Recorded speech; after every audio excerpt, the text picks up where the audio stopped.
from APEC countries and the host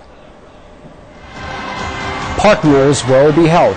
President Xi Jinping will welcome the leaders of the major economies of APEC and the host countries' partners to join in tonight's banquet and also performance show inside the water cube. Well, the water cube is, of course,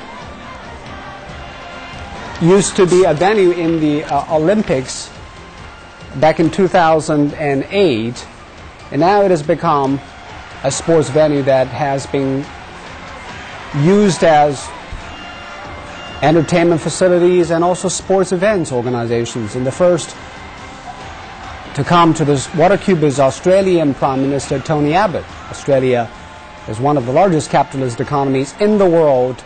It's dominated by service, which comprises about 68% of its GDP. Its mining sector represents about 19% of the country's GDP and is a very close economic and trade partner of China. Its government data shows the growth of the economy is powered by the mining and agriculture sectors. During the APEC gathering in Australia back in 2007, APEC members issued a declaration on climate change, energy security, clean government, which for the first time outlined future action in support of new international climate change arrangement.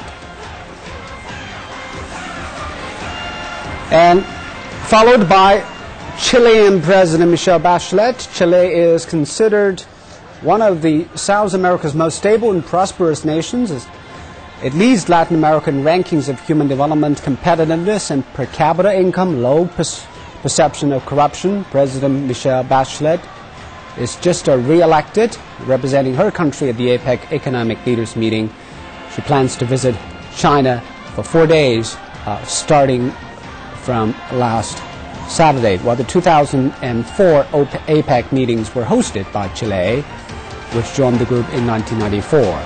During that meetings, the APEC members issued a statement of support for progress in Doha development agenda and set a target date for achieving breakthroughs in negotiations. But of course, we haven't seen breakthroughs of WTO negotiations so far, which proved how difficult it is to have a multilateral trade agreement. The meetings adopted in Chile adopted the best practices for RTAs and FTAs, the Santiago Initiative, expanded trade, and the data privacy framework. Leaders also expressed their resolve to confront the threat of terrorism, take further action in this regard by identifying the best ways to control exports, along with establishing guidelines on controlling non-portable air defense systems. And the gathering made a political commitment to fight corruption, ensure transparency, and endorsed a specific course of action towards achieving this. And this year around, anti-corruption is also high on the agenda of the APEC leaders. They have vowed to expand their cooperation on cooperation.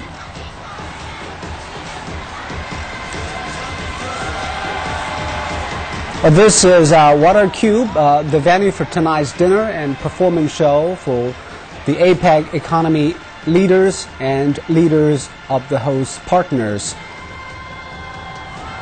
Now we see the motorcade of Hong Kong delegation. Well, Hong Kong is a vibrant city, a major gateway to Chinese mainland. It returned to China's sovereignty in 1997. It's the world's 8th largest trading economy.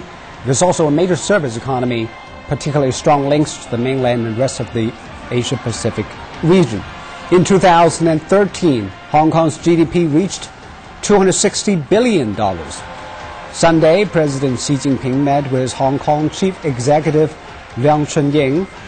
President Xi says he supports the Hong Kong government's efforts to safeguard the rule of law and maintain social order.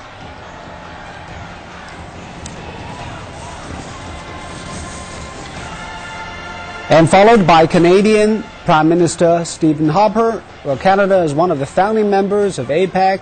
Back in 1989, it's the world's 11th largest economy and one of the world's top 10 trading countries. Well, China is now Canada's second largest trading partner. Canadian Prime Minister, arrived in Beijing on Sunday. He has already met with Chinese President Xi Jinping. This is Stephen Harper's third visit to China after he resumed office in 2006. He's here for a 5-day official visit to China, besides APEC events in Beijing, where he made all the efforts to come to China despite the terror attacks in Ottawa just several days ago.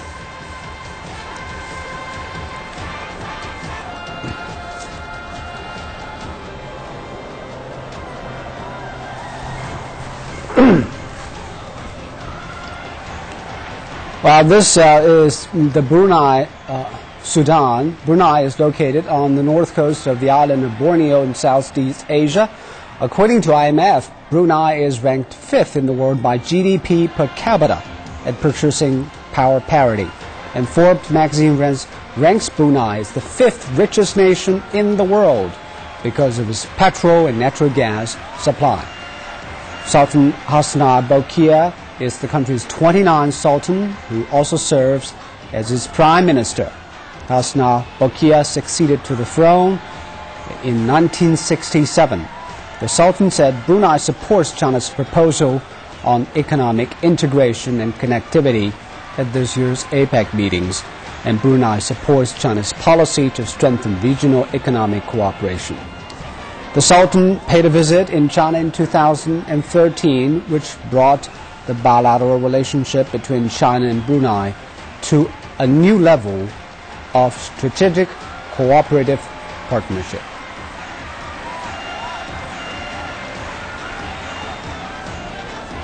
You are now watching the live broadcast from the Water Cube, the National Aquatic Center, where President Xi Jinping and his wife is receiving heads of government and heads of state from 21 APEC economies and the host partners countries.